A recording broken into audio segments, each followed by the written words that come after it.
be calm, and that person will come and say hi to you. Where am I? The person will come and say hi to you, or you'll be like so calm and relaxed because you're present and you're not thinking, or you're not thinking about who they are. That's the thing. You're not thinking about who anybody is. You're not naming or putting a meaning on anyone. You're just seeing them.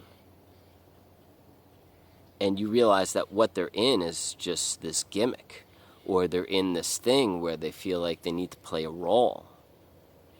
Whether it's son, daughter, mother, father, uncle, aunt, or, who they are, like who they need to look like, or how they need to express their emotions, or whatever.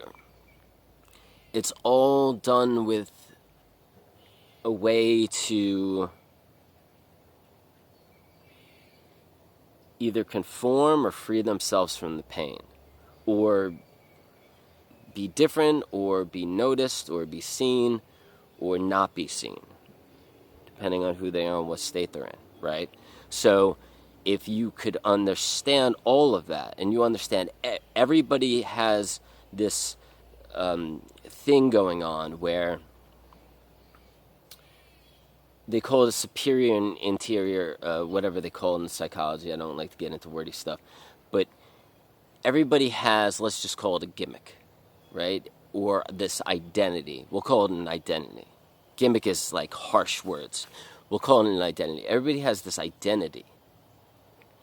And when you're present and you have no expectations from anybody and no expectations from anyone or anything to make you happy, because the minute I expect something to make me happy, or the minute I expect someone to make me happy, I immediately put them in the category, and I expect them to do things, and I want them to do things, and I feel like I need to have some kind of control over them, or something is.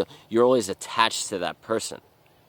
But as soon as you're present, and you don't expect, or you do not need anyone to make you happy, and you know that it is not your job to make anyone happy, you could just see that person as a being, and you could understand their identity, because it's focused thinking, and you start to understand that each person is this identity, and how is it that they are in that identity, and how could they break through that identity and become more present? What needs to be done? And usually they'll see you and they'll come to you, because you're not judging them at all. You don't even see them as a person. You just see them as this thing that's in this with you. There's no judging them, because to judge them is to judge you.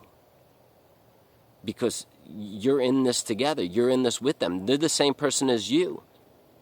You're on the same path. You're going in the same direction of life. You're the same. You're in this together. So you understand them completely when you're present. All the stuff they wear, all the clothes they wear, whatever they got caught up in our cultural history or culture and conditioning, that doesn't matter at all. That does not matter at all to me. Even the way they treat people, that doesn't matter at all to me. Because I know that, like, deep down, there's something in there. And all this pain and all this hurt has engulfed this person that isn't allowing them to be loving. And the only way to be truly loving is to become present. And that's when you understand all this stuff. And that's when you could be truly loving and creative and grateful. And that is how we will start making this thing work together as a society going forward. The more and more people who become present, the more and more we'll have a better understanding for life and what we need to do and how we need to treat each other and how we need to understand that we are in this together, all of us. There's no separation. We're all in it together. Eckhart Tolle, Krishnamurti, Alan Watts,